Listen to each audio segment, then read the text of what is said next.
typical month to month, that we have several vouchers out there for people looking for housing, and they only have, I think it's 60 days, but they only have there's a time limit that they must find housing, and then they have to reapply if they do not find housing within that time. And then there's also 45 people on the Housing Choice Voucher Program on that waiting list. We also have Maple Hills and Frazee, which is currently full. That one is typically full month to month. We do have a RFP going out for to put new siding, windows, and decks on that building. We have our West River townhomes, which are in town here. There was one vacancy, but that will be filled. They had someone in line to do it. It was just a recent vacancy. And 12 of those vouchers, there's 12 units in that housing, and 12 of those, the Housing Choice vouchers are allocated to that property. So the West River townhomes is the one that we probably have the most turnover in. And that's all for our housing. I also had the child care grant meeting where we agreed on the screening process that will come to the EDA this month, and then we'll come to the board. Also had our township meeting. Just a couple of things to note. It was a great turnout. It was a little earlier this year than what it typically is, and I think was there only like 2 or 3 townships missing. So it was a great turnout. They're considering moving it up next spring to keep that momentum going. The one thing that they did note is there was, I think it was $800,000 that was stole from the Minnesota Association of Townships, and they found the people that were responsible for stealing that money. Where were they from? I mean, I know. They didn't, I think the court case for it is in Ohio, I think. There was a long list of people that were involved. Really? Mm-hmm. Mr. Yeah. But it Chair, was I'm very familiar with the situation being on township. 800,000 was stolen because they wired the money but they found the people, but they didn't say they found the money. Yeah, they don't know if the money's coming back. So, and then we just had our joint governance this meeting. But that was like a phishing scam, wasn't it? That, It was. an internet phishing scam. So that's why these human error is what causes and everyone makes mistakes, but that's why it's so important for us to be leaders and do our share and as doing those reports. It's really hard for Minnesota Association of Townships, to send emails out to townships to tell us to be careful of phishing scams when they just lost $800,000 in the township money. Right. I had an unrelated question on housing. So Ron Zeman and our joint governance brought it up that they built 27 homes last year in Detroit Lakes. That there has been 27 homes. I don't know that they built it. Yeah, they didn't build it. No, not with the city, but there has been, has there been 27 I homes think he built? said 37. 37? Has there been 37 homes built in Detroit Lakes last year? Well, assuming so. I don't know what area, but What- I mean, what- there's what- new what- houses going up all Okay. over. I mean, like if they build I should ask Ron, if they build a twin home, is that considered 2 homes then, I suppose? Okay. Yeah, I think it's units. Yeah. So they could be an apartment building too, or something maybe too. Yeah, I don't think any apartment buildings have gone up in the last year, though. But those wouldn't be really homes, though. They would be. But it depends on what area too. If Yeah. it's just in the city limits or the Yeah. school district, because Yeah. there's things being built. All over it. There's lots being sold all over Yeah. and popping up homes. And, I don't know if you guys are aware, but there's a big apartment complex in Lake Park that's gone up the last couple of years. Yep. Yeah. Back Yeah. by the old football field. The old football field, yeah. And that's full, I believe. Is it? I believe that was what was reported at EDA I think there's a couple in there that are income-based. Part of them are income-based and part of them are just regular, but Who that was all I had. who'd like to go next? Mr. Chair, I had one question Yeah. do we have an inventory of do we have 25 houses or 25 25 apartments / Vouchers houses? Or what? Nope, it's 25 homes, single-family homes. Do we have an inventory of that? Could I see that? I don't have a clue where any of this is. And that Yeah, does well, MMCDC manage. manages it all for us. Yeah. But do we have an inventory where I could see where the addresses are for could I Yeah. get that somehow? Yeah. I'd like to know where those are. Thank you. And that does not include any, there could be some tribal homes that are public housing too. I mean, Yeah. for tribal members. So it would not include those. No, these are just our Becker County homes. All right, who'd like to go next? All right. Go ahead. Can I just make one note? So so we do have, I believe, one other home other than the 25. These are just under the public housing. So they're Yeah. the ones that are through There's the different federal programs. government. Yeah. Yeah. There's So we Merle do homes, have, too. yeah, we do have I think we have 6 Merle homes Left. left. And then how about if I just give you the housing report? Yep, I'm done. All right, Phil, go ahead. All right, Mr. Chair and Board, so on the 19th, I had an airport meeting, just a couple highlights there. They're going to be remodeling the airport, the hangar where you walk in over there. So that's up for architect design right now. They're going to be doing a little more building. They're talking about some 35-year leases. I guess that's the standard out there. So you may see some building out there. For hangars, you mean? Yeah, the individual hangars, but the hangars they have out there right now, those are rental hangars as I understand it, but someone wants to build their own, which they have those out there too, and they do a 35-year lease. You build it, after 35 years, it becomes airport property. That's the way I understand it, and I asked, so. Can't believe that you asked. Imagine that. Highway, we had highway on the 21st, me and Richard. We had highway, yeah. Yeah. Just one thing, the road projects are getting in full form here. They're going to be doing fog lines. That's the white line on the outside of the road. So you might see a lot of that coming on this summer. I guess they rotate sections of state of Minnesota to redo that, and that's going to be a lot. There's going to be a lot of that done this year. Talked about some reclaim projects. The 24th, I filled in for Barry at the Wild Rice, one watershed, one plan up in Ada. Interesting. Thanks for letting me do that, Barry, and just see a different perspective up there. 26th, this was just on my own. I went to the Regional Economic Summit here. Neil Kashkari is the Federal Reserve Chair for this area. Montana, North Dakota, Minnesota, South Dakota, and Wisconsin.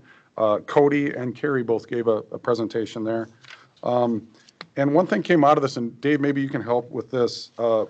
Do we have a relationship with the DL High School? That academy model to get kids from school into worker programs seems to be very active and used and really working. I mean, do we get them into like snowplows, or is that even possible, or sheriff, or? Yeah, go ahead, Todd.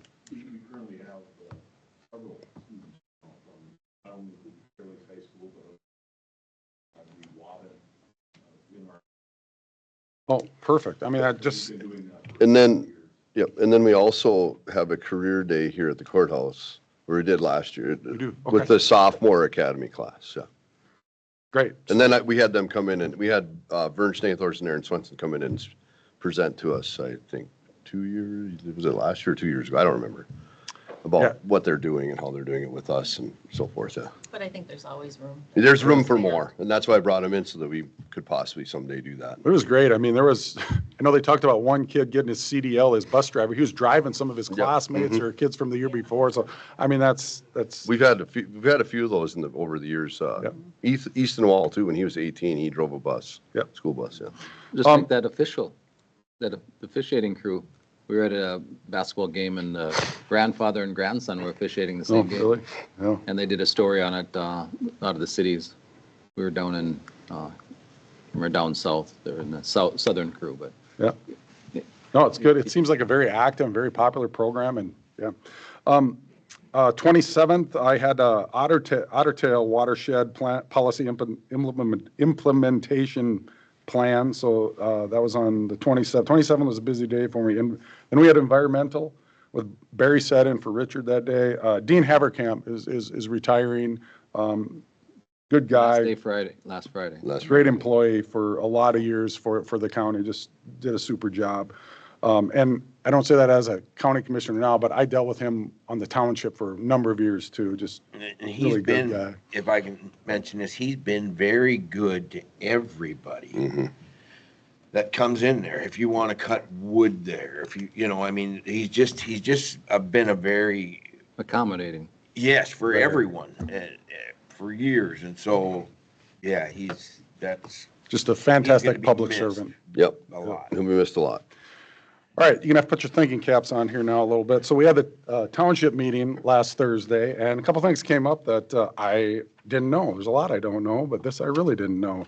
So we had our assessor talk about the county, and I'm asking, Erica, you can't answer this, and Carrie, you can't answer this because you were there. How much estimated market value do we have in Becker County? Do you have any Quiz idea? time, guys. My place is, How much estimated market value for 2024 do we have in Becker County? oh, I don't know, 102 billion. Not quite, Barry. Only 10 billion, Oh. but 10 billion in estimated market value for all of Becker County. Second question, new construction in Becker County. How much new construction did we have in 2024? I'd estimate 1%, 1.2% of 10 billion would be, what's that? 100 million? Close, 88 million of new construction in 2024. So I thought that was really interesting. 28th, last Friday, had a watershed meeting. The Bucks Mills Dam modification south of Lake Melissa, the engineering's getting done with that. You might see some public meetings coming up here this summer to see what that's going to look like. And Campbell Creek, north of Floyd Lake, the watershed's going to be doing some stabilization projects to that creek, which dump into Floyd Lake. And then also, here's another question for you. What's the longest meeting you've ever had? Board meeting Board or meeting, committee sub-board meeting? meeting, committee meeting.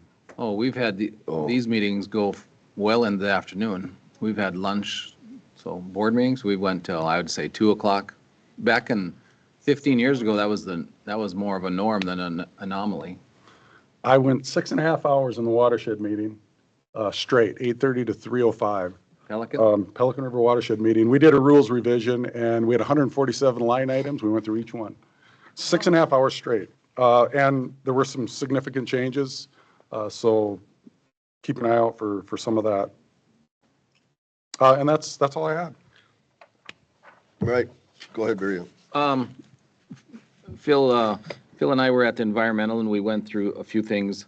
Howard's Driveway Service is going to do we're doing asphalt shingle recycling and they're going to haul in and haul out, trying to work out a deal with them. Like one of the positions, we're reviewing a position go from permanent part-time position. We'll discuss that later. Concerning about the ICWIC crew, we're going to lose one that's pretty valuable. And the crew is from Better Homes and Garden, was it? No, Better Futures. Better futures. Better Futures, sorry. And we got an update on the separated organics program. Still looking at that and reviewing. There's an update on the mandatory boat wrap recycling. It's similar to the bale and the other plastics from like Dynamic Homes. And some of those can't be intermingled, so the storage of those might pose a problem in the future. Of course, everyone wants campus needs, so Steve stated that the hazardous waste building could be looked at, a new building there. That one was from 1980. That's some special needs in that building because you have to have a holding area for chemical spills if you have that in there. So we didn't really discuss it a lot, but because we don't like seeing new buildings pop up because that's a big expense for us. One of the things we talked about briefly at the end of the meeting was maybe outsourcing our public outreach. There's a candidate that might be able to do that quite well for Becker County, a former employee that is very knowledgeable in that. So I think we're going to just review that as we move forward, but I think she would do well at that. If that's the route we go. We had our audit at the Lake Agassiz Regional Library, if anyone wants to review that in their off time, in their leisure time for reading. And if not, Carrie can have that to browse if she wants. I'll read it and let you know. One of the big topic that we had was we've been asking for the city of Moorhead is currently building a big project, and I think I passed some literature out. Yep. Yep. Out. Yeah, you did. That's just another book. But they have this big building, they're calling it the Loop, because there's a walking track around it. And they got, I can't remember, but they have sales tax money paying for it in the city of Moorhead. And they also received some state, I don't know which grants, but they got some grant money. Well, now they're coming up, they're short, I think, on their money. So we've been asking for over a year to get, because they lobbied this by saying this is a regional library system is in here also. So it's a regional facility, And I think they pushed that agenda to get funding and approval of sales tax funding.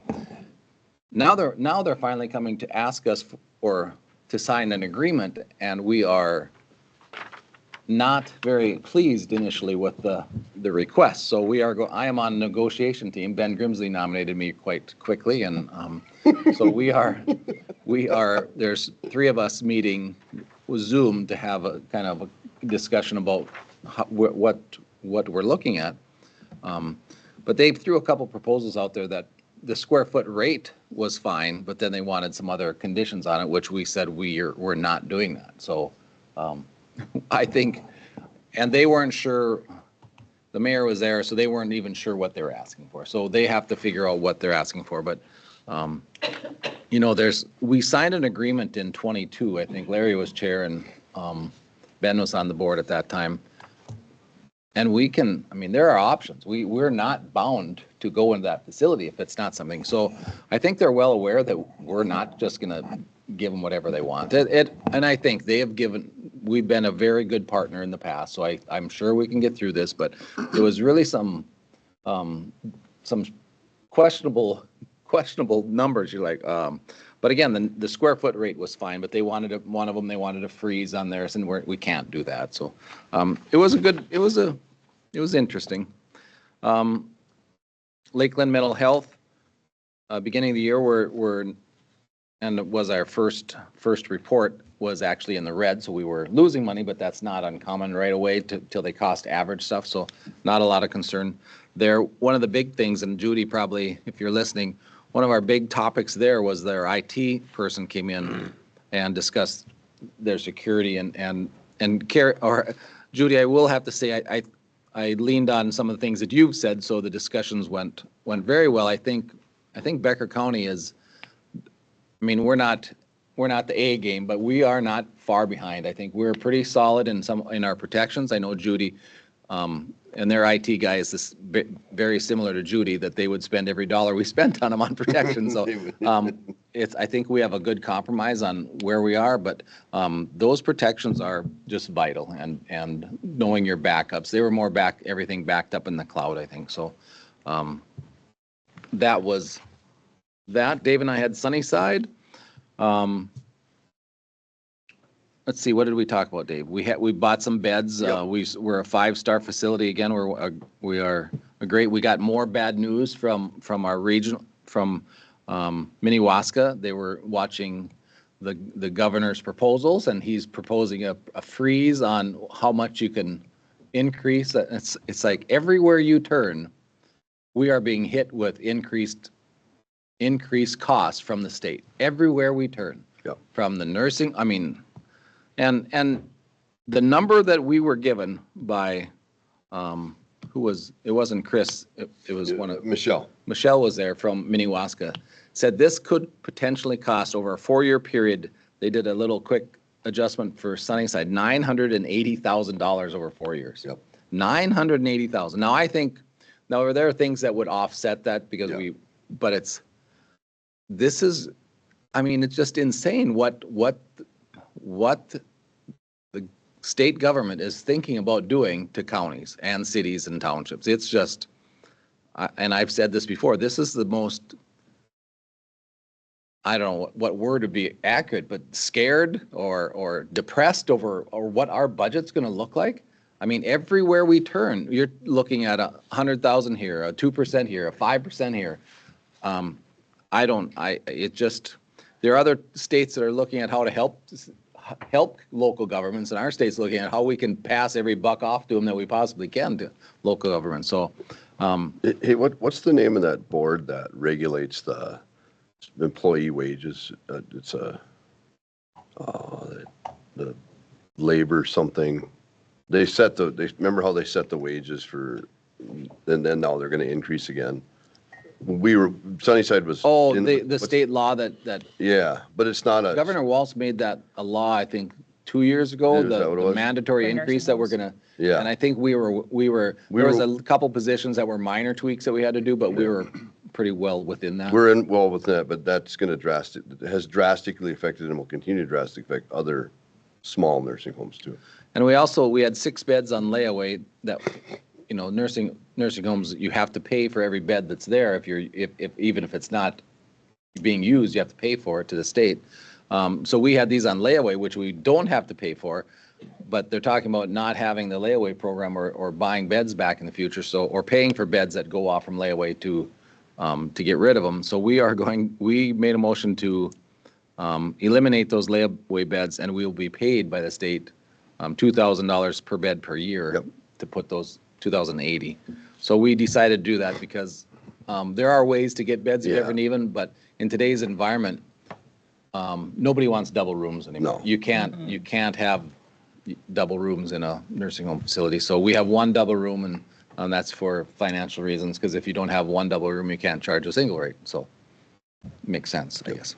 Anything else on Sunnyside? No, that was it. Yeah, that's our sheet. So I won't go into the details on the library lease discussion, but I think we'll hammer that out because I think it will be a nice new facility. It's a new facility that we'll be in. Like I said, their per square foot lease was reasonable. Their increase was reasonable, but they just wanted some upfront money that we were not willing to. And the problem was they didn't know if they were including furnishings and prep for your office, because that you have to spend no matter what. So we did have $250,000 set aside for that, but they said, well, we're not sure if that's included or not. Well, then we have to find out. So if that's included, we're ready to. I mean, it'll go pretty easy because there's been individuals that have fundraised for the library too, another 150,000. So anyway. Mr. Chair, Commissioner Nelson. Yeah. So that library, just at a high level, so we're on Lakes Area Regional Library, there's locations. Is Moorhead part of that? Yes. We're Lake Agassiz we're like Regional Library. We're like a joint powers almost? Like We are a joint powers. What are the boundaries for our, generally? I don't think Otter Tail's in it. Wilkin is. I'll have to Google it. That's okay. Norman, Becker, Monoman. That's okay. I'm just thinking, but yeah, move on. I was going to look at that anyway because I think there's 10 in the state, 10 districts. But Okay. Do you have any more there? No. Commissioner? All right, Richard, you. I had EDA with Erica. I'll just add, we have an apartment building. EDA owns it in Frazee, and the paint has been falling off of it, and it's looking kind of tough. But we finally got that building paid for. So, of course, now it needs help. But we are looking at new siding and new windows and for the apartment And building decks. and new decks and maybe air conditioners for that building. And then I had highway with Phil, and he covered that, so that's all I got. All right, I had a couple. I'll go quick here. So I had a DAC meeting. They had their day at the Capitol just like everybody else. They are very confident that the funding will not be cut, but there will not be an increase from DHS. The DHS is the Department of Human Services. It's essentially a part of a cut. So we're being very diligent as a board to make sure that we're not overspending, because we might could end up in a pickle if we don't monitor very well. We are we're having a meeting tomorrow, a committee meeting. I'm on the personnel committee meeting, and we're updating all of our administrative teams' job descriptions. So we're doing that tomorrow. And then currently right now, there are 54 day clients and there are 37 residential clients. So the building is getting full. You know, it's not unmanageable, but and their goal is to keep increasing, and they have regular program committee meetings to see where they're at and how they can get more day clients and residential clients. So next meeting, we're going to look at an architecture building slash building consultant for maybe how we could add more space to the DAC building to see what can happen. So that's kind of what's happening there. And then we also have an agenda item too. Barry and I had a courthouse meeting. Missing one. Yeah, that's all right. I got you. I'll cover you. So we talked about a few things. We did talk about the scanning, how we had brought that up last time about how they charge a lot of overage on that.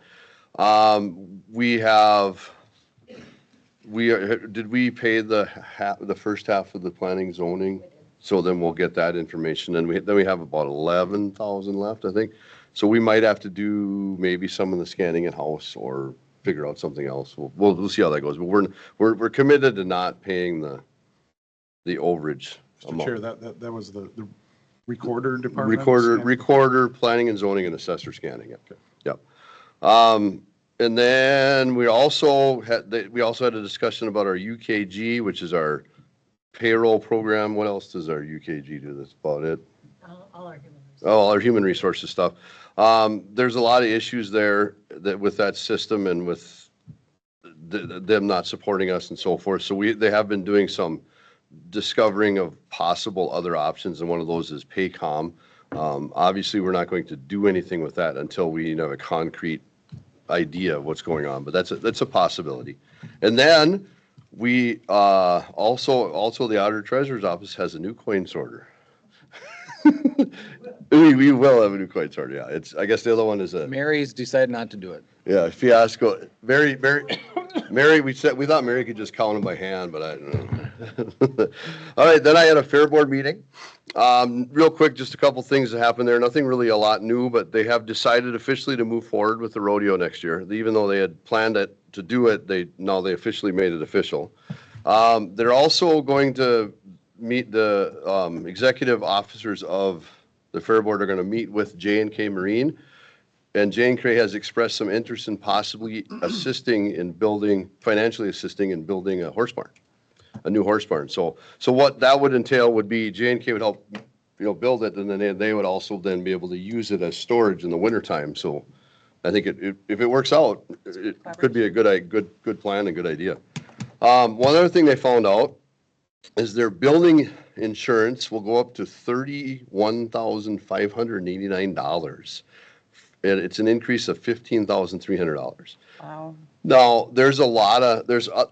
obviously the price of insurance has gone up, but when they showed us the list of all the buildings, there are a lot of buildings that were undervalued from the previous insurance company. So that has a lot to do with it too. But it's still an increase they gotta make up for. So That is a lot of money for. Yeah. I'd like to. It would be interesting to see how much is liability, because I would imagine the liability is a big portion. Yeah. That's part of the building insurance, liability. That's huge, because for just buildings, that's a lot. Yeah. Because I don't imagine there's a big amount of dollar coverage on that. No, there's not, but some of the values that were shown previously were like, some of them, a couple of them were within like 100,000 away of what it really is actually valued at. So, but yeah, you're correct. We didn't have it broke down that way, but yes, I'm assuming there's liability in that too. Yeah. All right, that's all I had. So Phil, I can tell you now exactly. I was correct in Wilkin, Clay, Becker, Norman, Monoman, Clearwater, and Polk County. all right, do we have any other reports by anybody? Okay, we'll move on to appointments. Are there any appointments? Mr. Chair, just we had a resignation on the Buffalo Red Watershed Board, so we'll be looking for, and I forwarded that to Carrie, and she was going to contact the Buffalo Watershed to start advertising for that. I don't know, Richard brought it up too this morning, but we haven't been real abreast on what's going on, but I think there's some projects that have brought some ire to some of the area landowners up north in the Callaway area.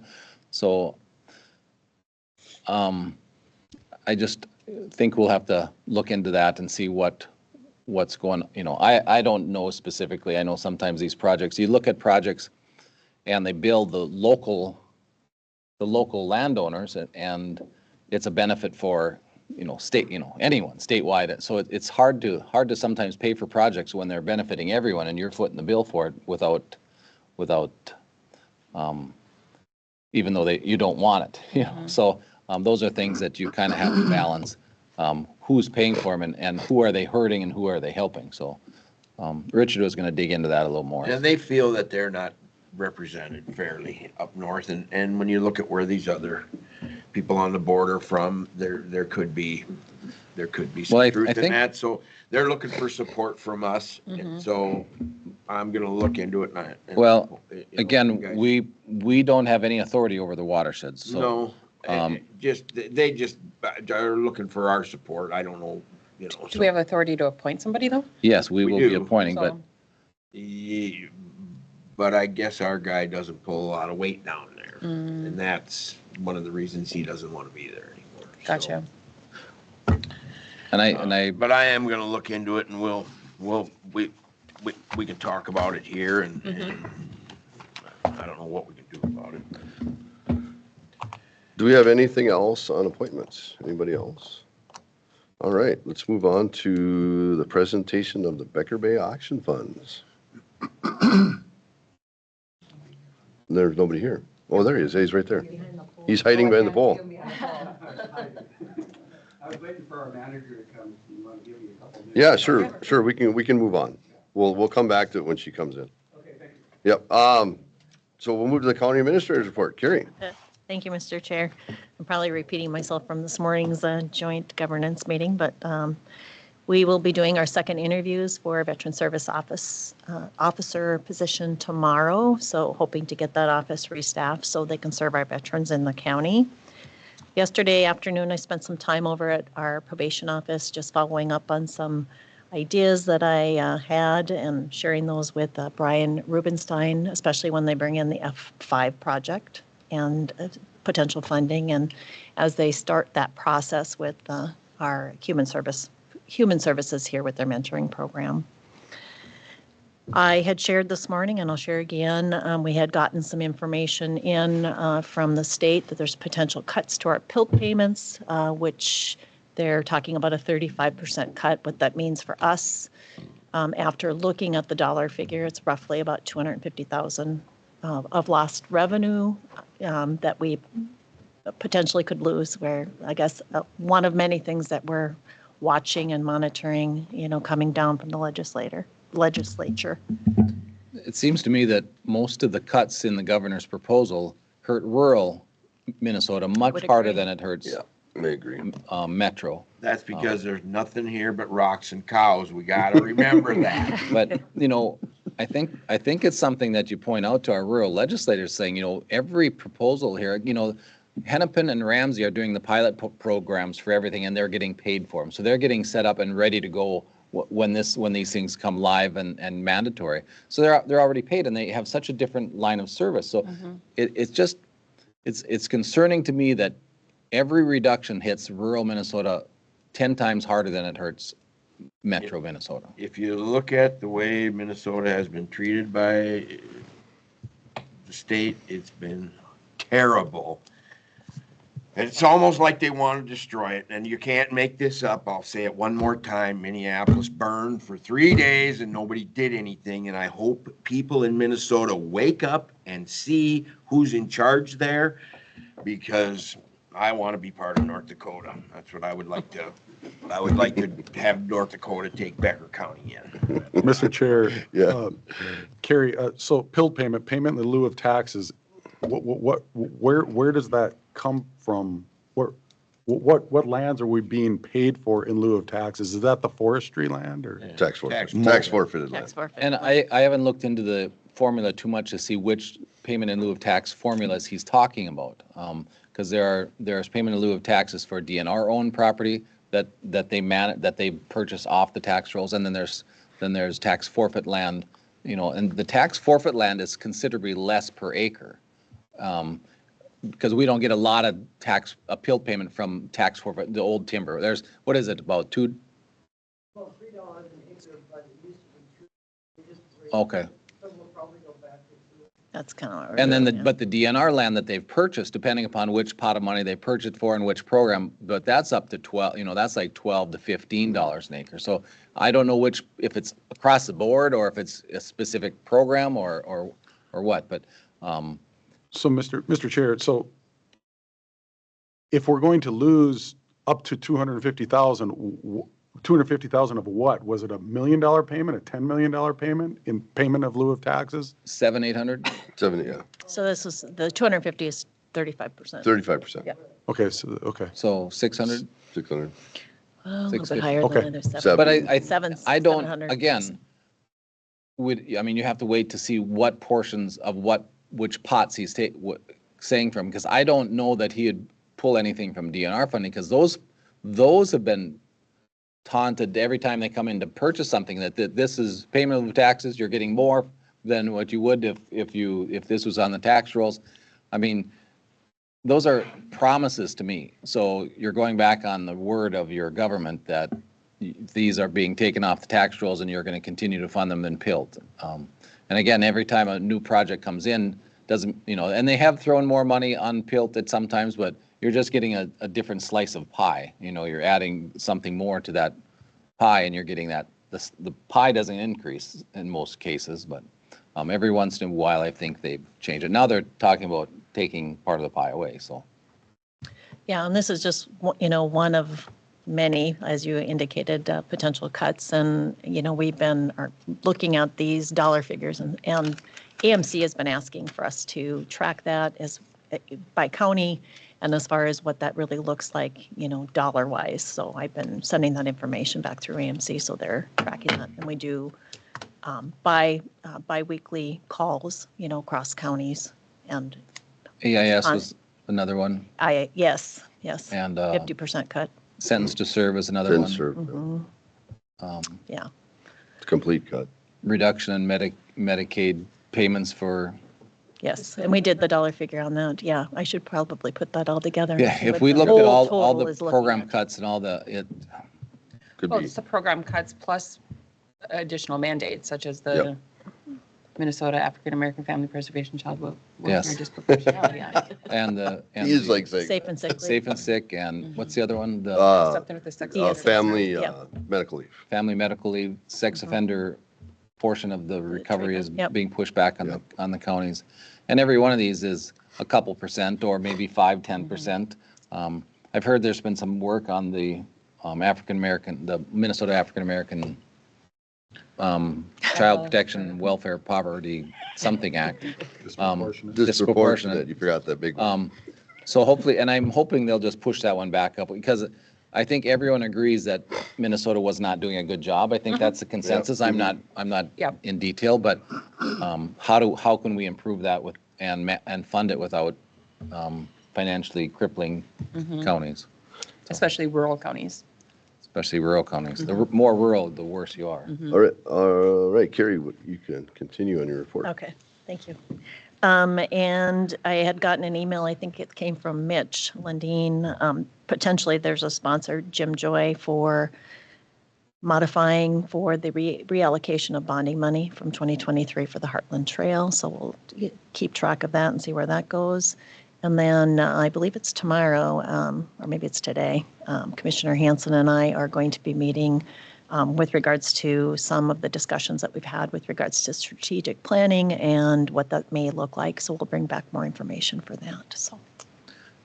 One thing that, Steph brought up this morning, Steph Pagel from Frazee, there's some bills in the Senate that she brought forward. It really is something it's an overreach again by state government telling rural communities how they should plan and zone their communities, which is ridiculous. I think each community has their own goals and objectives and how they want their city to look. And I think the state should respect those and I think their push is to have everyone ride bicycle to and from work. And in rural Minnesota, that's not reasonable. I mean, winter times, you can't get out your driveway with a four-wheel drive car sometimes. I think the goals and your dream is good, but it's not realistic for this part of the country. And we don't, in our small communities, we essentially don't have rural transit, and there's no Uber, I mean, these things aren't available like they are in the cities, and they're trying to make the cities' laws apply to everyone. And it's just, it's hard to understand how the state can think this is reasonable, so. So the last thing under Oh, my I thought you're done, report. sorry. No, I thought I was done too, then I thought of something else, kind of like you guys. So we had our township meeting, so just one last thing about that. With the townships, there was tracking of that, of who has deferred to the county for managing cannabis businesses. And there's 4, is it 4 or 5? I can't remember. I might have my number off. Townships that have not yet deferred to the county. So that was talked about at the township meetings, and I would expect that those townships will, in the near future, defer to the county for assistance with cannabis. That's all Okay, I have. all right. So let's go back to our Becker Bay presentation for the Becker County Food Pantry. I believe we're ready. Just, I'm sure most people know, but we have a new food pantry in Becker County, and if you have not been there, you need to go in there and look, because it is amazing. It is, you walk in, it's a bright facility, it's inviting, it makes people that need to be there feel welcome, so that's awesome. And kudos to you guys for doing that. That's a great place. It is a beautiful Yeah. facility. It really is. Much needed. Mr. Chair, if I may, with regards to this topic, I just really wanted to highlight the amount of work and effort that Peggy put into making this happen. And so I just wanted the board to be aware of that and the rest of the. Yeah, and thanks, Peggy. It's hard to replace Sandy Gunderson. Thanks, Peggy. Yeah, thank you very No, much. people participated and brought amazing gifts, and And we knocked our goal out of the we park. knocked our goal out of the park. We raised $3,056 for the food pantry.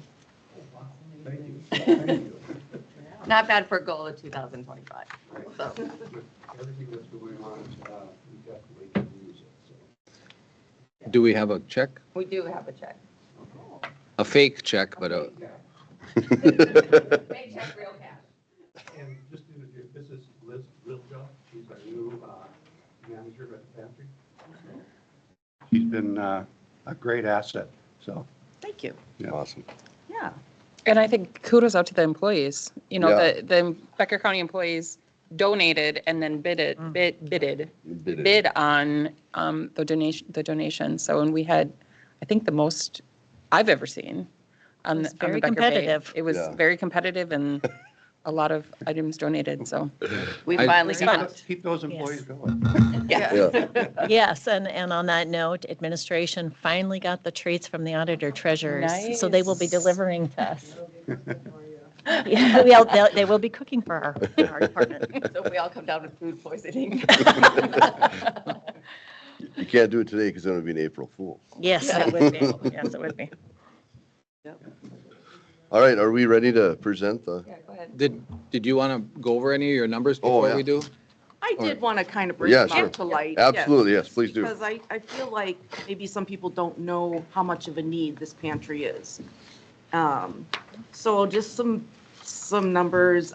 The past 4 years, there's been a 128% increase in people using the pantry. And our clients are from Becker County, of course. And we did a survey last year, and 50% of them said they have food insecurity, that they don't know what they'd do without the pantry. So that really enlightened me.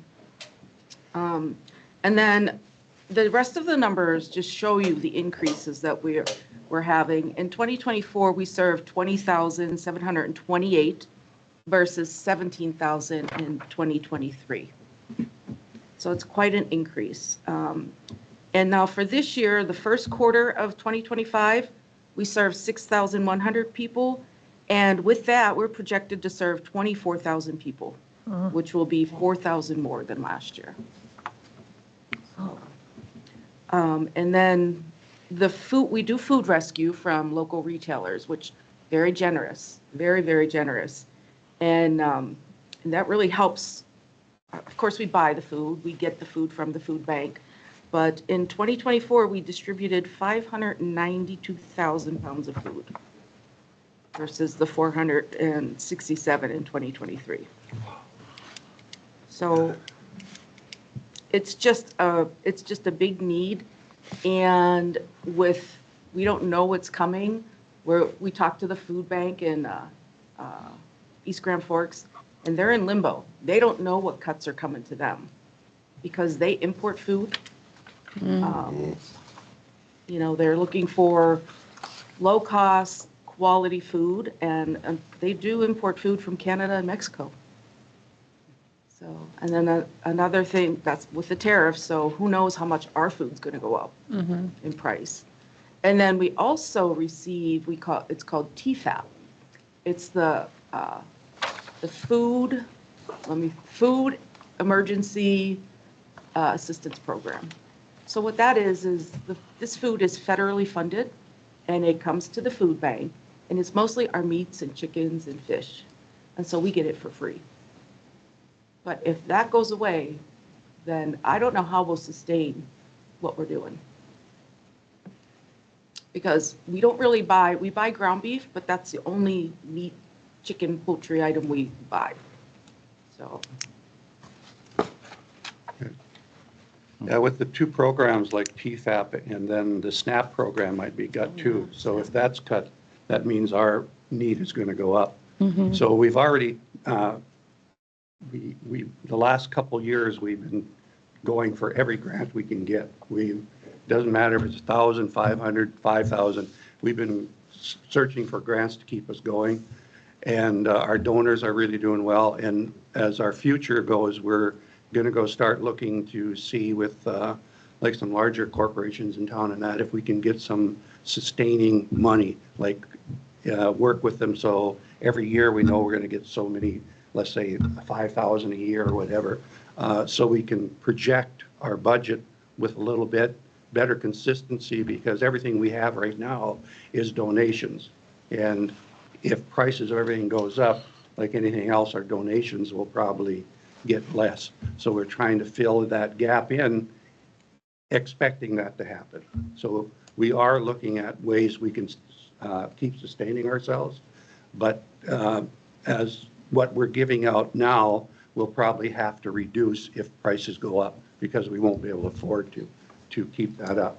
So that's going to affect the people we serve as we go. Basically, we're an emergency food pantry, we're classified as. So it's a 2 to 3 day food supply we give them to kind of fill in a gap. Well, for some of these people, they need more than that, So we're just trying to figure out, being proactive and trying to figure out how can we sustain ourselves in the future. So that's kind of where we're at right now. So something like this is huge. The 3,000, it's coming at the right time too, because we're in our March campaign. I think we're giving either come here March the 1st or the 15th. Well, this fits into our March campaign. So the more we raise, there's a pot out there. The more we raise, the bigger their pot is. We get money from. So this is going to help us on that goal also. So, any questions? Mr. Chair, I have two questions. Yeah. I was just curious, is there a limit as far as how often people can come in? Once a month. Okay. Yeah. We do have we have set up a little program if they do need more than that. We used to let them come in and give them another full load, but we can't do that anymore. Okay. So we have set up a little program where we can give them partial. So that'll give them another couple days or whatever. It isn't the full type where they can come in and shop for everything. Okay. We had to limit that because we couldn't sustain that either, because there are some, there's large families, coming in 10, 13, 8. So the food we give them, keeps them going for a couple days, but it's not going to keep them going for a while. So. Okay. I had a second question. No, Yeah. I can't remember what it was. I can't remember either. Oh, I remembered. Are you the only food bank or food pantry in Becker County, or is there other smaller ones that are served by churches or? There are a couple of smaller pantries at the churches. What's this, First Lutheran? Okay. And then there's another one up by us, but those are the only two I know of. And they're very small pantries. That's what I assumed. I was Right. just curious. And I believe the high school has a room where students Like a can go. backpack They have program. a or something? backpack program, yeah. Mhm. But we're basically, up till this year or so, we've been the only food pantry in Becker County that we've been serving. And we serve quite a large area, so. Right. You guys know that. Yes, Yep. yes. Okay. Thank you. So go ahead. Yeah, I don't have any questions. I just wanted to thank you Yep. for filling this huge need in our community. Thank you. So thank you for the Thank work Yes, you do. thank you Yeah, very and much. this new building has really made it very nice. I mean, the people enjoy it. It's been such a different atmosphere. And a lot of people now, for us too, they shop, they do their own shopping. We have an assistant go along with them and let them know how many items they can take off a shelf or whatever. But that's also helped us in our planning, because before we gave them everything, pretty much, filled the box.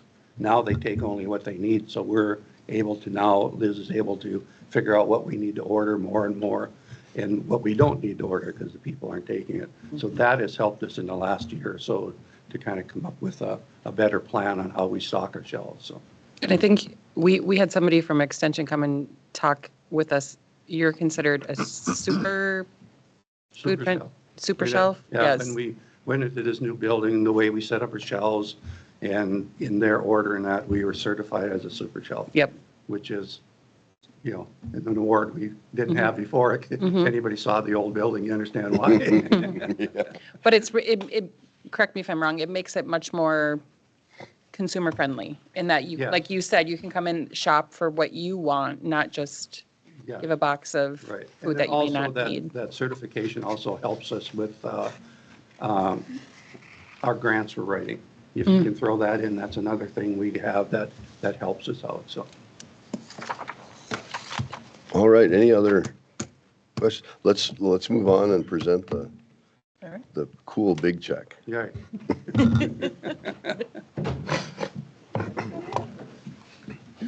You know, it's kind of funny that commissioners want the picture, but we didn't do the work.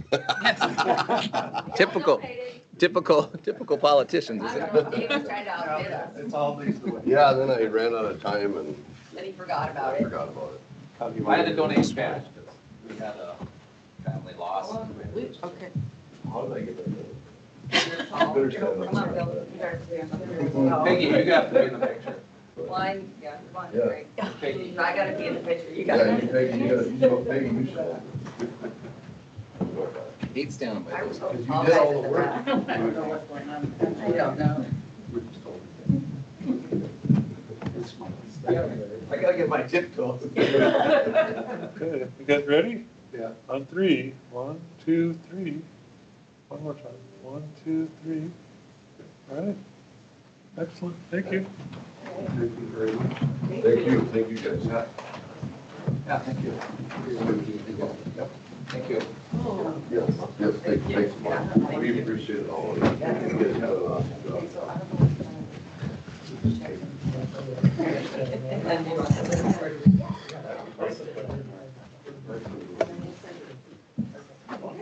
Thank you. All right, let's move on back to our county administrator. Back to me. Mr. Chair, there is a contract in your packet. One modification to that, I had met with Josh several times, and basically, the one modification I will add, I had some information in there, and then I took it out, and then late Friday after this packet went out. So the modification that I will be putting back in there was some question about errors and omissions insurance coverage for Josh. What that means is whether or not our MCIT insurance for liability would cover him as an appointed official. And I took it out thinking that it would not cover, and then late Friday afternoon, MCIT called me back and said, yes, it would cover since he's an appointed official. So I will put language back into this contract prior to signature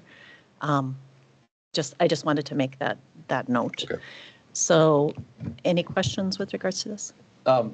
This land surveyor, right? Remember I said, did that throw you off when I sent that this morning, that I had things I wanted to input in there? Maybe. So on my- Josh, come up. So my text message this morning that said I couldn't make it to the board meeting Yeah. today. We played a April Fool's prank. Yes, I wasn't going to talk publicly about that. But I threw in there that I had some additions on here, and I thought that will get her mind off me not missing, so her mind will be confusing. And No, I was stuck right on nobody was coming to the board meeting. but anyway, I do have a couple questions, and just to make sure we're all on the same page. On the second page of the document, on page 9 of your packet, where you go down to public land surveyor corner maintenance services, corner maintenance. Under letter C, attend any meetings requested by the county. Just for clarification, how do we compensate? That's just an hourly or I just wanted in here, do we pay hourly or mileage when we request to be at a meeting? Or how is that being compensated when the board requests them to be at meetings? Well, Josh and I talked about that. I don't think it's ever happened. Josh, you want to take that one? It hasn't happened yet, so Well, we you've can come put. to NRM meetings to discuss the corner monument. True, and I've never charged for mileage because they're there. And, there's only a mile down the road, so I just do an hourly rate. So we're for not that, doing so- any, I just want to make sure we're all on the same page when Yeah. we do these contracts. So there's no mileage. So just down from there, under number 3, after December 31st, 2028, this agreement will automatically convert to and renew on a year-to-year basis. And then it says with an adjusted interest increase rate of 10%. Yeah. Is that annually then every year, or is that a one-time and then adjusted in, It was annually, and it's subject to negotiation too. So I just picked the number thinking that I didn't want the rate to be stuck there every year. Right.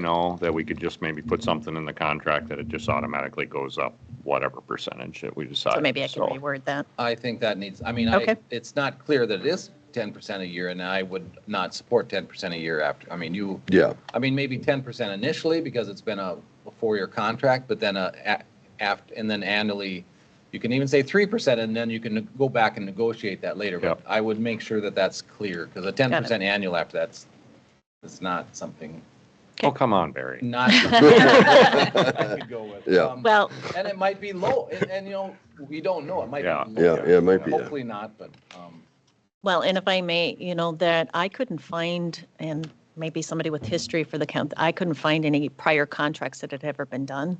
So this was a Yeah, definite work in I progress. doubt there was. And we were trying to capture everything all in one shot. So it's definitely a work in progress.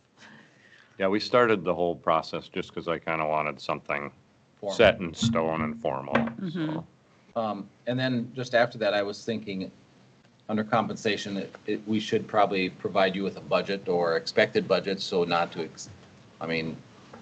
it should just state in there that stay within the budget that provided by the county instead of, you don't have the authority to just go out and spend. Like the assignments. Yeah, if you do that, so the county surveyor, I don't think that you could have to ask Mary, but I don't think that it's much throughout the year, a few grand is about it. But if we could keep it separate from the grant, because I'm billing county surveyor through the grant too, which is a larger portion, So maybe just wordage, the survey, all work must be authorized, Pre-authorized. pre-authorized by the county Okay. for billing purposes, Okay. whatever bills need to be paid. And then under number 9 on page 3 of the document, I just want to clarify that Becker County owns all the work that you do when you're paid for by Becker. Becker County would own all the work that I do for you. Yeah. Except if you ask me to prepare some type of bid request and then Meadowland or whoever other firm did it, that would be a private, because that's a contract through them. Anything I do for you is fine, but as soon as there's a contract with another survey firm, you wouldn't own that. I can't perform the work. Like if you ask me to come out and survey your property because it's bordering county land, I don't own any of the equipment. So that's when the subcontract goes to the other firm. Does That make sense? No, No. Mr. Chair, I'm not following. No, yeah, not so either. you're talking about like if an RFP goes out to do something and you organize it? Yeah, And so- it's bid out, is that what you're talking? So if you needed a tract of land surveyed for the county, you come to me, I can put the bid request together saying that this is, we need monuments here, we need a drawing like that. And then that would go out to, that's owned by you. Yeah. But then it would go out to bids for other survey firms. Those survey firms are private companies. You would not own, the survey notes and all the records. You would own the final product of like the drawing and the pins and all the stuff in the ground. Why wouldn't we have you do that work? Why would we even bid it out? I thought that was the No. reason for having the county. We bid out, we bid everything out for low quote. I mean, Well, then why do we have a county surveyor? Why don't we just bid it out then?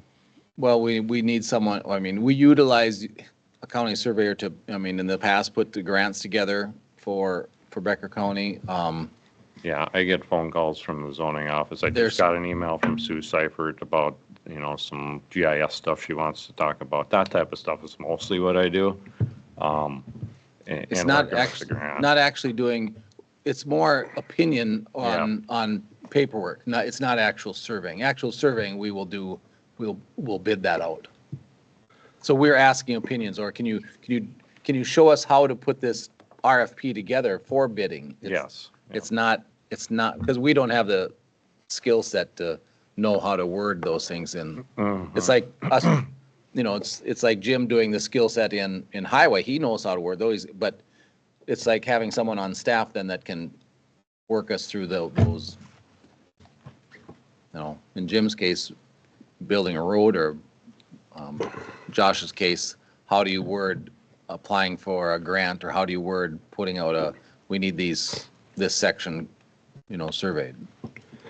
I gotta go back to number 9 here. So what you're saying, Josh, is when it says any survey records used to perform survey tasks, that's your notes and your data? Yeah. Okay. Yeah. So maybe we need to clarify what the word tasks is, because I was totally confused when I said you own it. When I read it the first time, I thought Meadowland Surveying owns all of our everything. Oh. So That- maybe that we have to I define. wanted to clarify that Meadowlands, Meadowland Surveying is a private survey firm. Yeah. They're not contracted through the county unless they have an RFP that they've got. Yes. So that's the terms I was, Okay. so. Maybe definitely that just needs to be work in progress. clarified, say it that way. Okay. Because I had that same question too. Mr. Chair, is this something that's urgent, or could we table this and figure this out and come back, or how?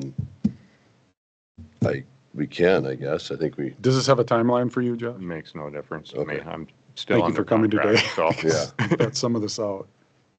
yeah, I think there's some tweaks just a couple tweaks, if you want to see it in the paper form. I think yeah, it doesn't matter to me. If it doesn't goes matter to me today or- either. As long as we got to get it done eventually, but. Yep. I think Is there anything? The big one is the clarification on who owns the data Yeah. is kind of As And far as Just how to the- clarify, how we, yeah. and that would have, I think our attorney would have to look at that before we. Yep. Yeah, and- Yep, yeah, and that would I be did have true. some prior discussions with Brian, and then there's been some additional, my thoughts were to have him relook at this, and I've made some notes of the things that have come up. So however you want to proceed is fine. So maybe we should just bring it back after Brian reviews it. Yeah, Okay, just clarify the data and then make sure Josh and Brian are able to, okay. well, No obviously you're problem. going to look at it. I mean, Yeah, Okay. absolutely no Like I problem. said, it's been a long run. It has been, but we'll get there. Okay. all right, do we need a motion to table, or are we just going to agree to table? Anybody? It Can we- doesn't matter. It doesn't matter, okay. There's no one objecting to this. No, there's moving not. forward. It's just we want some clarification. So we can, I'll make a motion to table till our next meeting for clarification on wordage of the document. Do you have a second? second. Okay, motion by Barry. Any further discussion? Do you want to come back next round? Yep, that's absolutely no problem. Do you, as long as I'm sitting here, you want a quick update on the grant? Sure. Let's finish our motion first quick, and then, yeah. Oh, yeah. So we have a motion and a second. Any further discussion? All right, all in favor signify by saying aye. Aye. Aye. All right, motion carries. All right, go ahead, Josh. So very quickly, we were going to certify 201 corners is the plan, 2 township lines all the way across from east to west coast of Becker. We visited 150 of them roughly. Paperwork's in the work for that, so the county recorder is going to be seeing all of them probably in the next month or so.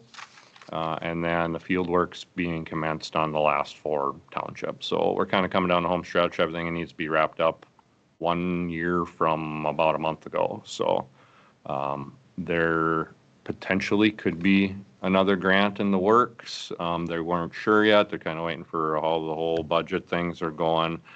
Senator Green did throw out some interesting proposals in one of his bills regarding wanting all of northern Minnesota remonumented by 2028 mandatory, which is absolutely no way that could happen. If we started right now, it's impossible. But so anyway, that's where we're sitting right now. So things are moving forward and everything's been going pretty smooth. So, Mr. Chair, Josh, so if we're doing these surveys, I read or I heard about this, that it's a grant that's to get, okay. When we record those, is that fee, does the grant help pay for that, or that recording fee, or do we do that gratis to ourselves, or how does that? well, I don't think the recorder's office is ever charged for recording. For doing our own stuff? Yeah. Is that reimbursed through the grant, or is that not within the confines of what the grant? The grant was very specific that you could not use the funds for recording. Okay. And did we put money into this too? I mean, we recognized the value and we were willing to put county money into this also. I don't know that we did this round. No, it was set aside, but we haven't done anything with it yet. But yes, it's in the works, so. Any other questions for Josh? All right, thanks, Josh. Yep. And then we'll Okay, get you thank next you. time. All right, let's move on to, Back to me. yeah, back to you. Okay. In your packet, you had Resolution 42511. And with that, this is really going with regards to the chief deputy position, Shane Richard specifically. He is appointed by the sheriff and serves at the pleasure of the sheriff. And there had been some discussion with him. He is not covered under a union contract, and what benefits he is entitled to and which benefits we would agree to. So this is really just formalizing the benefits. There was no changes to this from what he had been receiving that I can remember. It was really just formalizing the benefits, and so that we're all on the same page, basically, of the benefits that he will receive in the position.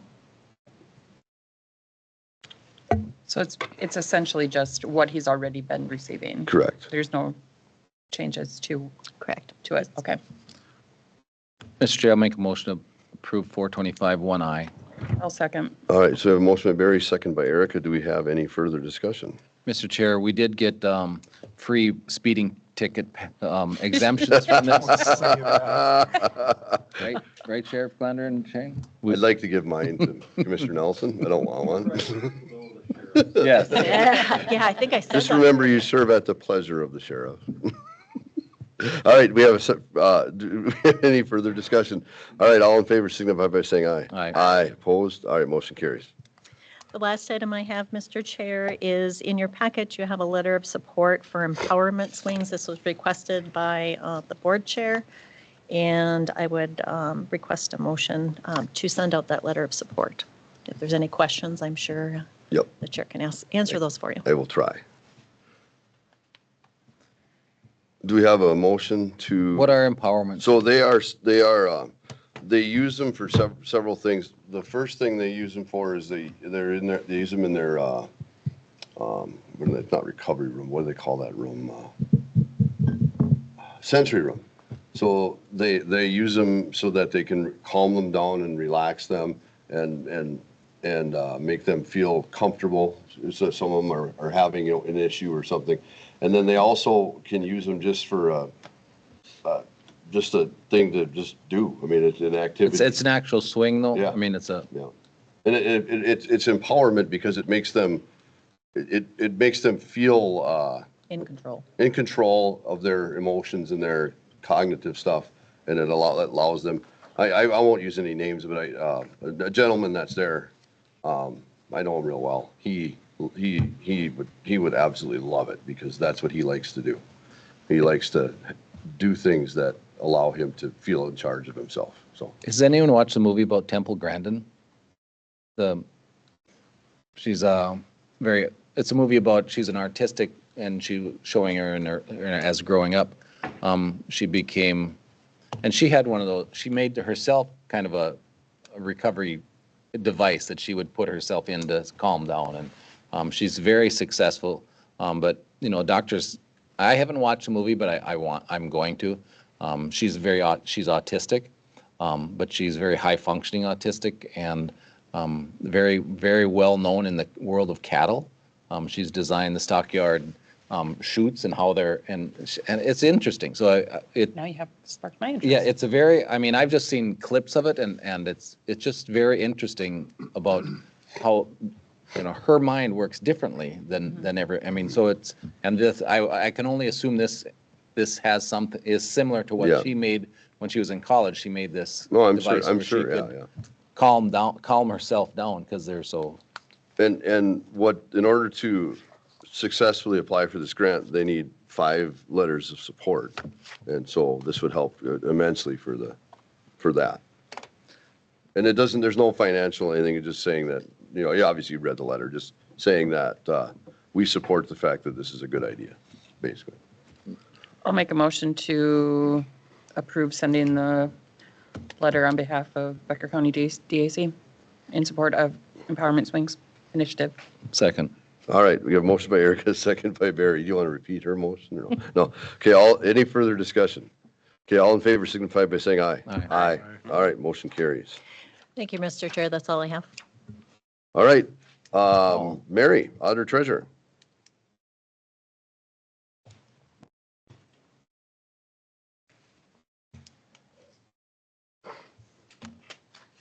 Say, Mary, did you hear that this snowstorm was really just an April Oh, I Fool's hope prank? so.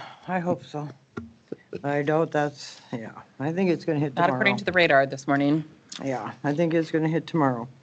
So today, I have Resolution 425-1H to accept the land donation of a parcel of 80 acres of land in Osage Township, formerly owned by Potlatch, conveyed to the Conservation Fund in 2020.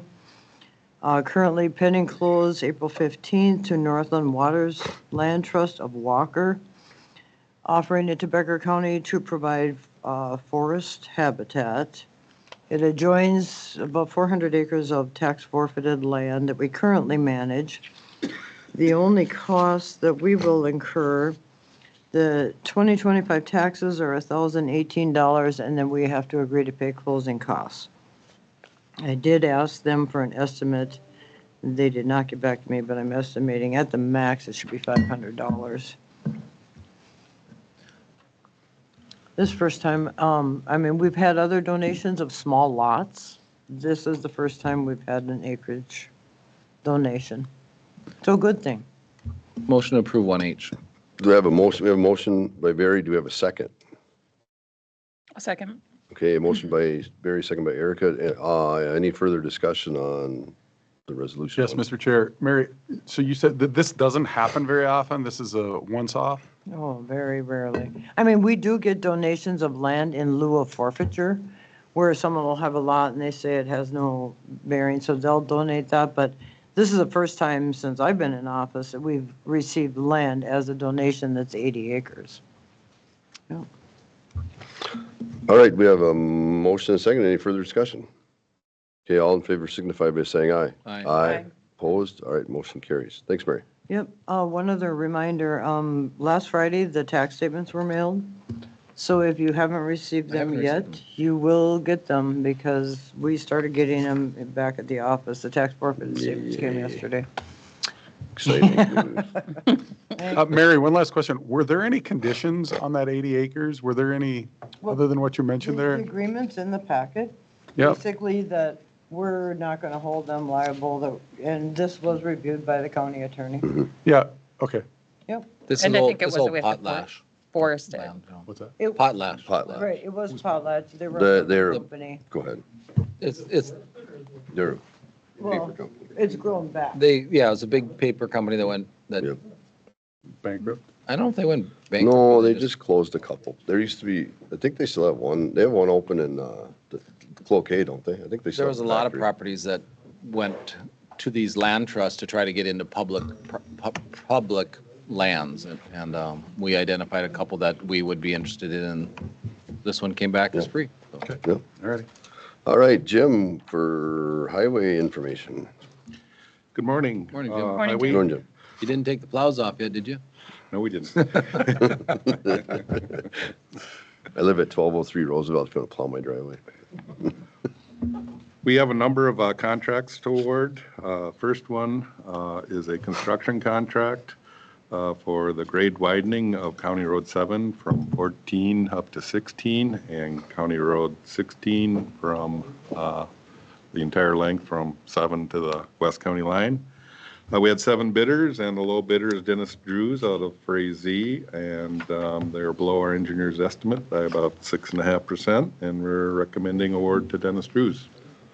Mr. Chair, Jim, have you reviewed the, I mean, with Mr. Drews to make sure everything's, I mean, it was, they left some money on, I mean, between them and the next bid was considerable difference, so. Yeah, no, they were very comfortable with their bid. I think they probably did a little more homework on finding gravel sources and stuff like that, where the others had some troubles getting contacts with owners for seeking Well, gravel. So, good for them. yep. Yeah. Do I have a motion to approve 1A?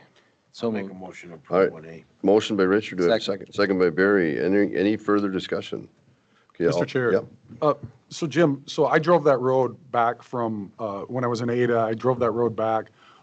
This is a shouldering project. We're, like, how do you compare, how does that move up on the chart as a required road, like a priority road? Like, how did you decide that? And I'm not trying to get in, I just want to know because, you know, I passed 8 cars on that road. It didn't Passed seem, 8 cars? or I Met. passed, Met. Matt. went past 8 cars, and it didn't seem like a heavily trafficked road. It's, well, not during this time of year, it's probably not traveled heavily. It's priority, mainly for agriculture, farm to market. And we've kind of, highway committee over the years have, kind of looked at programming these safety improvements and widening projects, Yeah. Doing one, a year if possible. And, with the large farm equipment we have up there and those narrow shoulders and, this does build at the standards, Okay. the safety shoulders and stuff like that, yep. All right, thank you. We did 14 of, how many years ago is that now? Yeah, that's been about 5 or 6 years ago. And that's the one from Hitterdal to Becker 7. And that, Hitterdal has the beet piler just south of it. And Ulen has the big elevator, which is now Harvest States. And the truck traffic on there, you drive truck on those roads and you meet trucks. Yeah.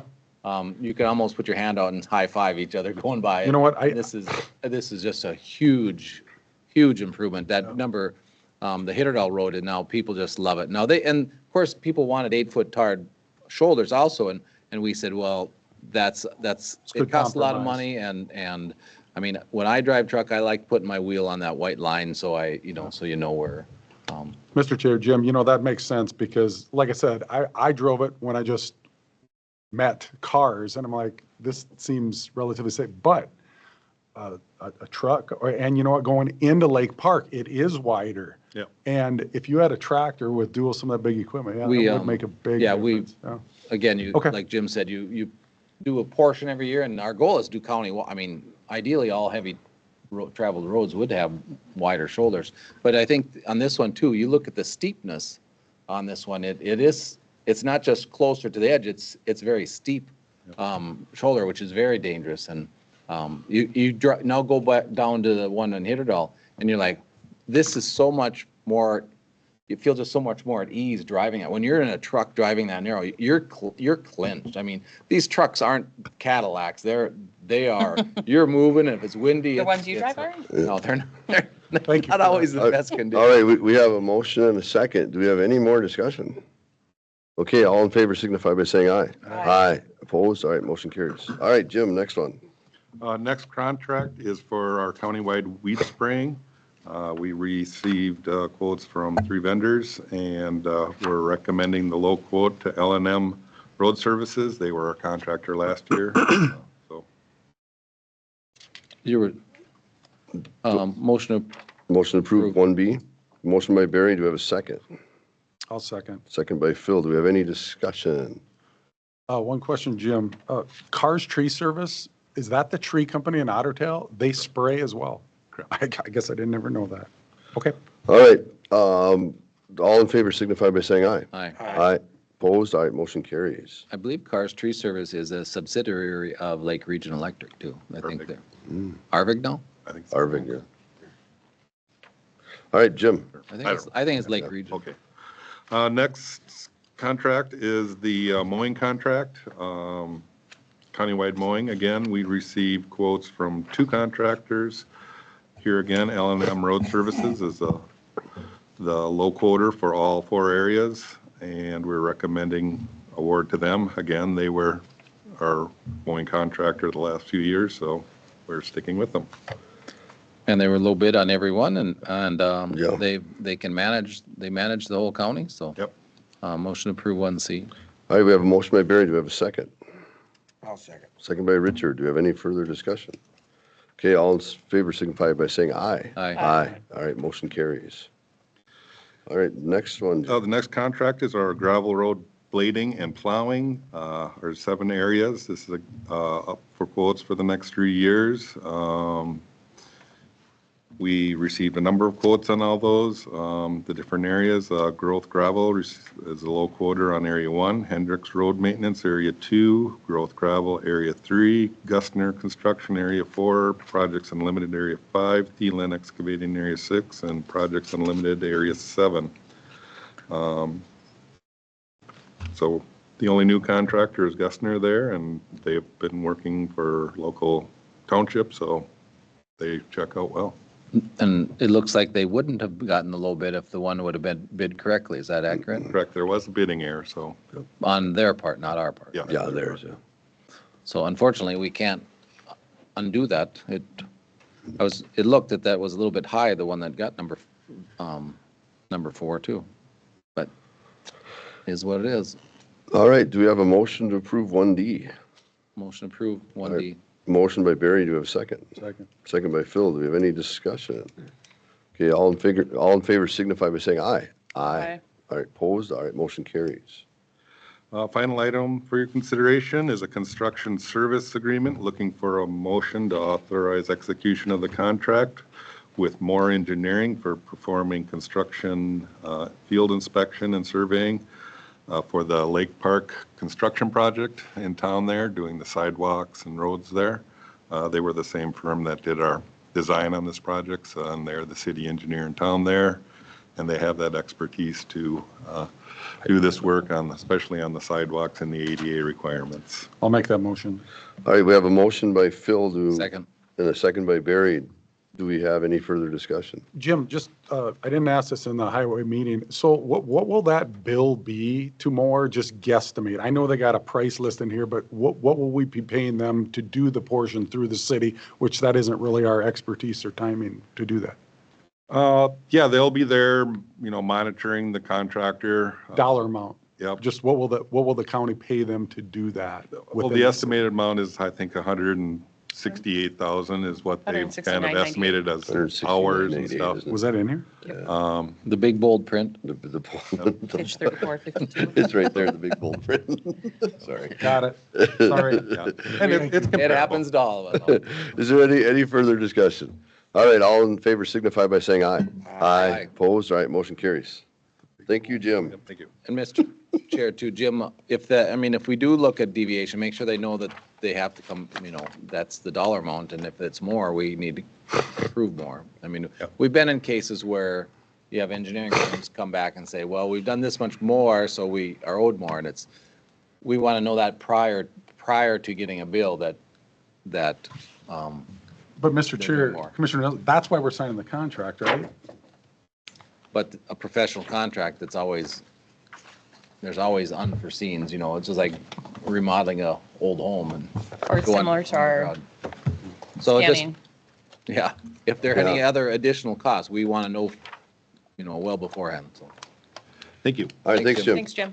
All right, Steve.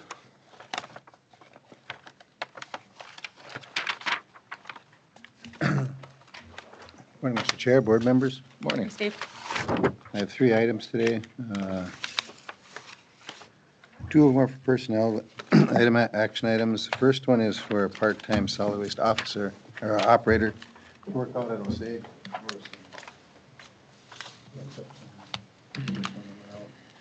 Well, you still didn't get the year right. Thank you. We're going to end date in 12/31/24. Thanks, Jim. Or, sorry, Steve. I insulted you. Oh, And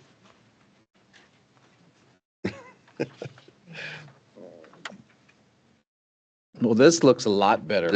Yeah, we talked about it at finance, and Steve gave us a sheet to show us that. So I reached out to the auditor's office and got updated personnel costs and trying to compare what it would cost to hire a seasonal worker versus light equipment transfer station operator, a part-time one. On the second sheet, I simplified it even further for comparison purposes. You dumbed it down, you say, for commissioners? Is that what you're So saying? there's not, hopefully not a lot of questions. If you hire a seasonal worker, last year, I went back and looked, the worker that we had, she worked 260 hours, so we had to back, and it takes about 286 hours out there that it's open. So if you can go do the math, but it works out. If you have a seasonal worker and you have to fill in with a transfer station operator that you take from Detroit Lakes, the work's out there, it's probably going to incur some overtime. It's about $7,300. If you put a permanent part-time worker that reported directly out there, it's going to be roughly the same. I guess the only difference would be, that I didn't add in here, would be you're going to wind up paying PERA into the permanent part-time worker. Yeah. I think that's, when I sat in for you for committee, that's, we said if it's close to the dollar amounts, it's fine, it's fine with everyone, so. So hold it, I'm not understanding. What is the increased dollar amount for the 67-day seasonal person versus the part-time person that's going to go from about 260 to 286 hours? Second page kind of shows that. So when you hire a seasonal part-time person, usually you start them a little later in the season, and usually they're done earlier in the season. So you don't have full coverage of those hours throughout the whole year, which you have to make up from someplace. So Okay, so it's about seasonal, okay, I just saw that. So it's about $6,000 for the seasonal worker additionally? if you, yeah, And this that's great. Supplements what the hours that the seasonal worker supplements what the part-time person will cover. An already existing staff Yeah, person would existing have to staffers. go out Oh, and do those. So, Okay, so, so that's the. So it's increasing some. Yeah. so the Osage, so the seasonal person is only hired in the summer. And That's then typically the what it Osage landfill is open year-round on Saturdays from 1 to 4? It's from 9 to 9 to 1. 9 to 1 on. So that has to be covered then by a regular employee, and they might have to drive from Detroit Lakes, or they might have to drive from wherever, Yeah. And then they might incur overtime if there's not enough staff. Okay, so we're saying an additional $7,000 to have the No, part-time $60. person. $60.17. No, It's basically a wash. It's a lot. it's, Because you have to incur depends that on how you cost. want to look at it, Yeah. Steve. If you want to say, our current budget is what, or our current cost for a seasonal worker is $6,000. If we switch over, it's going to be $7,300, but we're saving hours that are done by an employee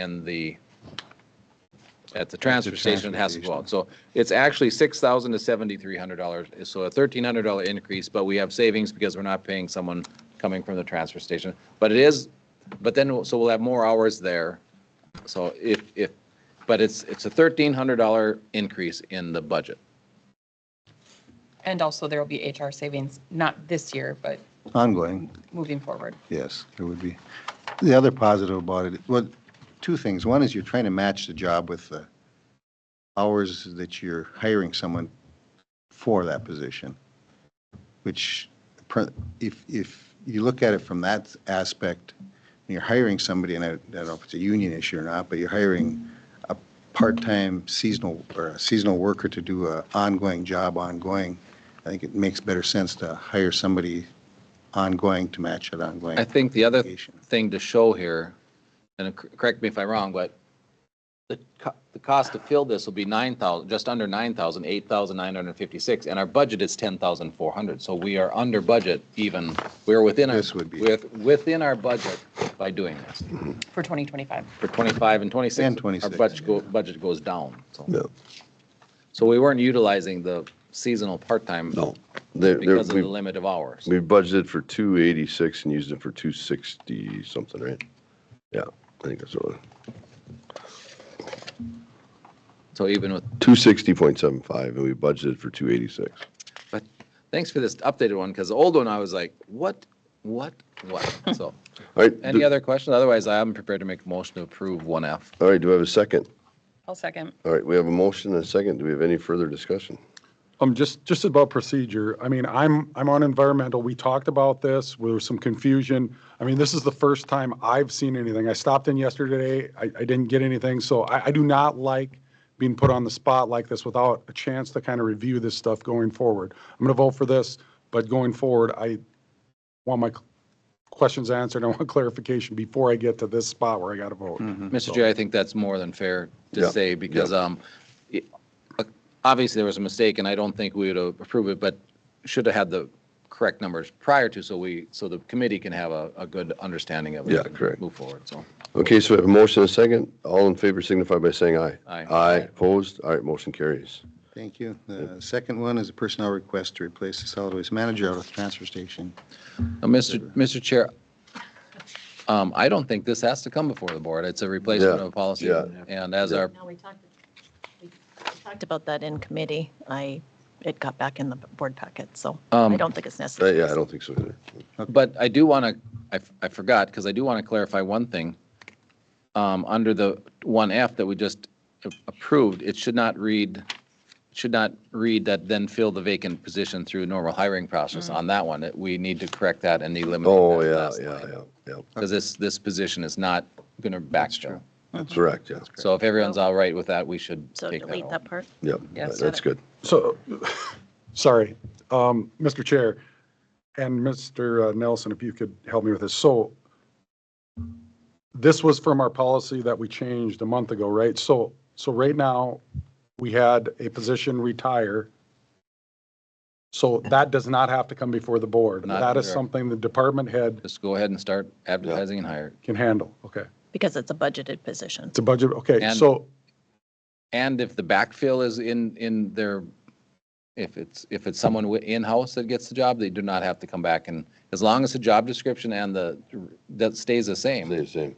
And it does not have to come back. okay, so what comes before the board is a new position New out of, or and out changed. of budget, New or changed. new or changed. Okay. So this position was changed because it was a seasonal position. Yes. And we're asking to move it. No, Permanent part-time.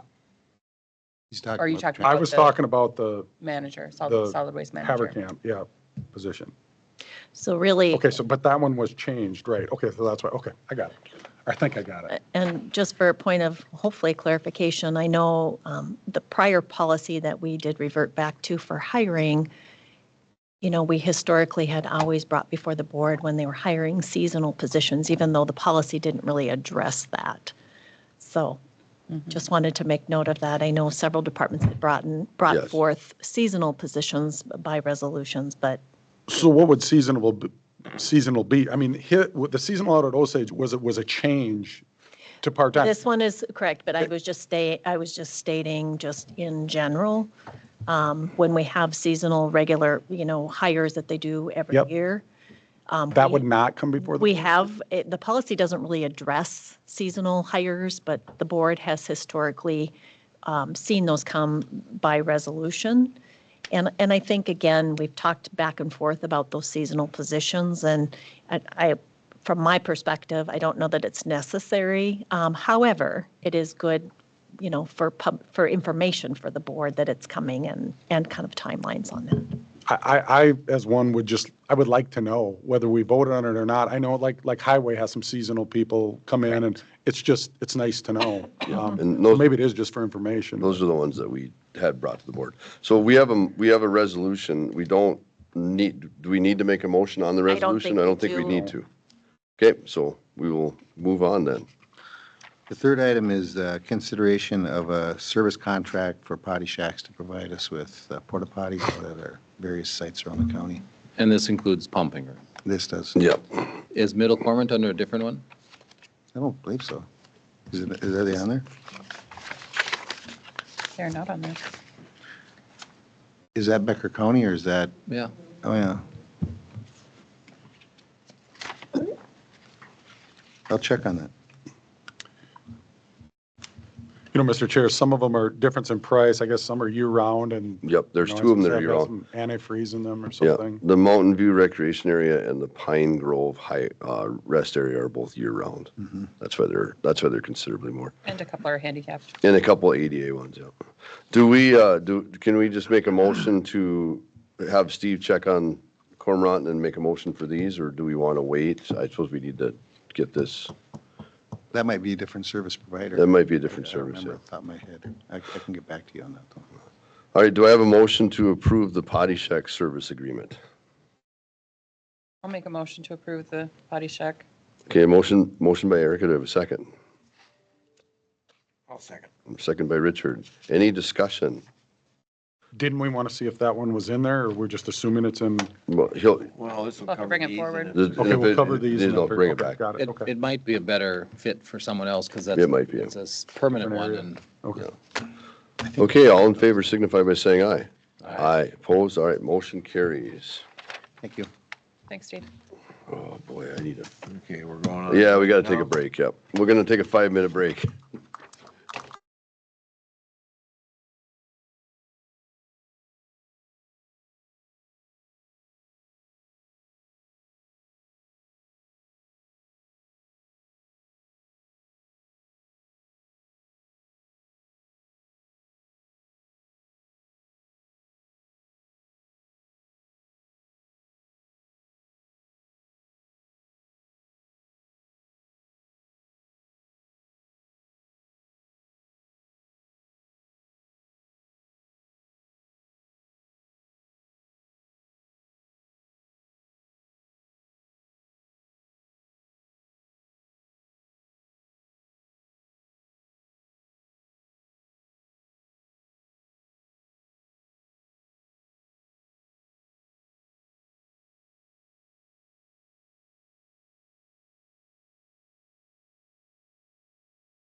I'll send you an email. But I did catch that. I assumed you did.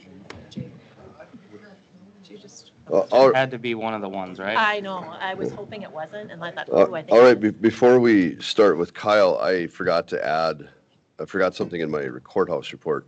We had talked about informing the board that we were implementing the career ladders in the recorder's office. Like we had approved them before, now we're implementing them actually today. There are two people that are being moved, so I just wanted to make sure everybody's aware. Yeah, that's another thing that wasn't budgeted, so Was not budgeted? it was in the budget. It was budgeted, correct, it is budgeted, yes. There's one in another area that's not budgeted for, and we will be bringing that. We'll bring in that too, yep. For consideration. I think that was, I can't remember off the top of my head. Steve, or environmental, I think. Yeah. I don't remember which one it was, but there was Yes. one that wasn't. Yeah, so when we went through the budgeting process, as much as I could anticipate where we were going to plug in these career ladders, I attempted to account for that within those departmental budgets. This is one that was budgeted, so it's really just a career ladder, recognizing the more complex duties within the recorder's office that a couple of the. What levels are we moving from and to? So right now, there are 4 staff, one of those being part-time in the recorder's office, that all do customer service, passports, and birth certificates, marriage, those kinds of things. They don't all do those jobs.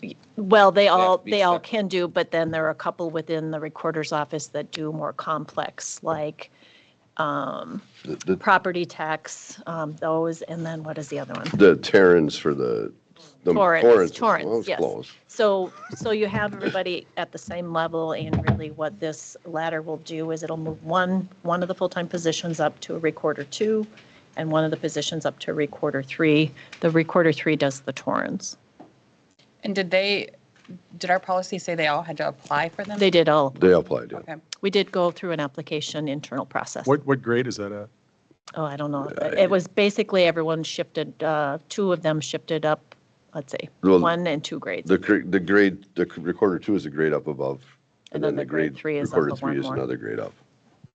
I don't know what the recorder grade Yeah, I is. don't have it. 5, maybe? What grade you have the recorder? What is it? I think it's 5? 5. I think it's 5. I think it's Recorder 5. one. And then, Okay. so 1 shifted to a grade 6 and 1 to a grade 7, I believe. So I do have a question about that, about the application process, because my understanding with the career ladder is once it's determined by a department head that somebody meets the criteria for a career ladder, what's the purpose of them having It to was a apply specific for it? request by the union. And what about the non-union? Are we doing it with the non-union positions just because? I don't know that we have consistency? any of the non-union positions that we've done that in. The IT Oh, department? yes. Yes, we did do it for that process. So yes, I forgot about that one, but you are Okay. correct. Yes. So for the sake of consistency, yes, we have done it in that same fashion.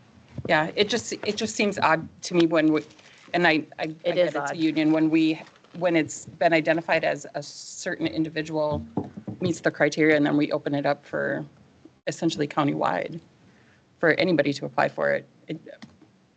So what's the process after that?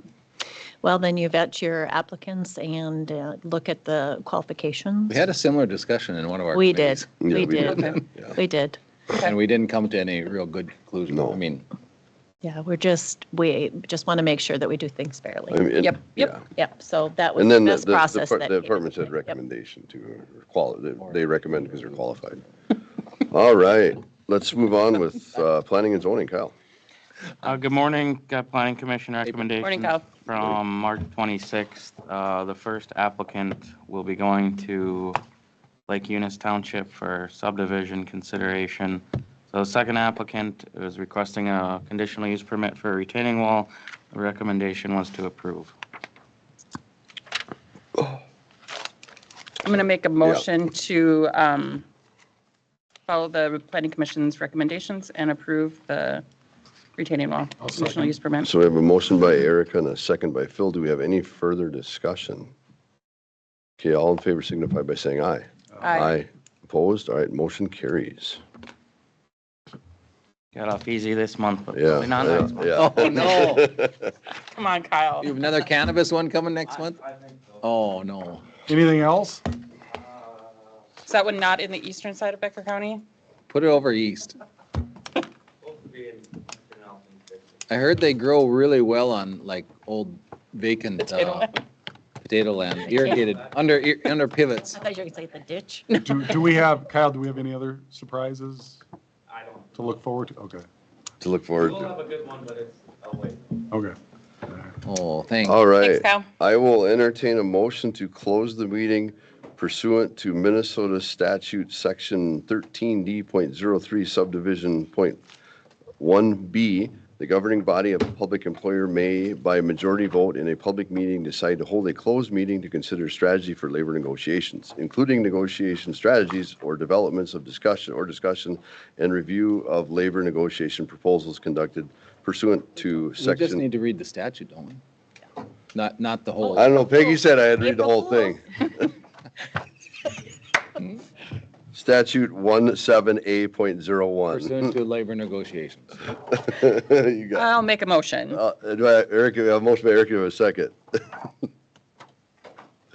I have a Second, anybody? I'll second. All in favor signify by saying aye. Aye. All right, we are now in closed session. Wait,